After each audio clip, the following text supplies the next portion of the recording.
पिछले हफ्ते बाजार ने गिरावट पर लगाम लगाकर तेजी का रुख अपनाना शुरू किया था। इसका फायदा अब रिटेल निवेशकों को हो रहा है। पिछले 6 महीने से लॉस में लटका पोर्टफोलियो अब प्रॉफिट का पिटारा बनने की ओर बढ़ रहा है। इस पर मार्केट गुरु अनिल सिंघवी ने अपनी राय दी है। उन्होंने बताया है कि विदेशी निवेशकों की लगातार बढ़ती खरीदारी के बाद निफ्टी के लिए कौन सा लेवल सबसे ज्यादा अहम है। साथ में ये भी कि टैरिफ पर ट्रंप की नरमी का फायदा भारत को कैसे मिलने वाला है। टैरिफ पर ट्रंप की नरमी का कितना फायदा। टैरिफ पर नरम पड़े ट्रंप। ऑटो और फार्मा पर टैरिफ में राहत के संकेत। ट्रंप ने वेनेजुएला से तेल खरीदने वाले देशों पर 25% टैरिफ लगाया। भारत के तेल इंपोर्ट का सिर्फ 1.5% वेनेजुएला से। चीन टारगेट पर, भारत के लिए कोई असर नहीं। लगातार दूसरे दिन अमेरिकी बाजारों में दमदार तेजी। भारत और अमेरिका के अधिकारी के बीच टैरिफ को लेकर 3 दिनों की बैठक भी शुरू। अच्छी बात यह कि अब टैरिफ का टैरा अमेरिकी बाजारों पर ज्यादा।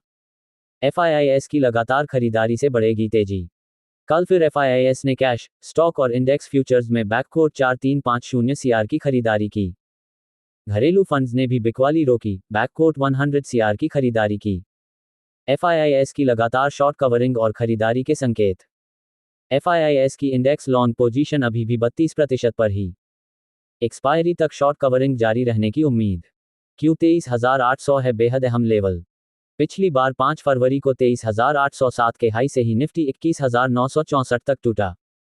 निचले स्तरों से निफ्टी में लगभग 1,800, बैंक निफ्टी में 4,000 पॉइंट की एक तरफा तेजी।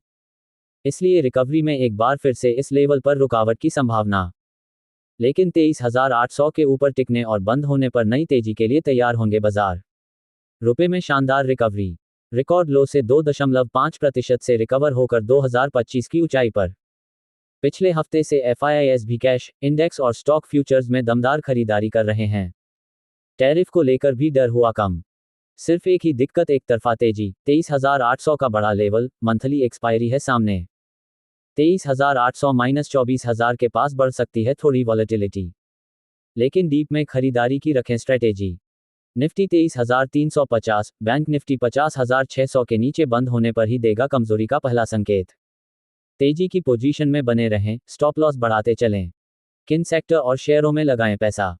NBFC और बैंक्स अब भी हैं बेस्ट, बाय ऑन डिप्स करें।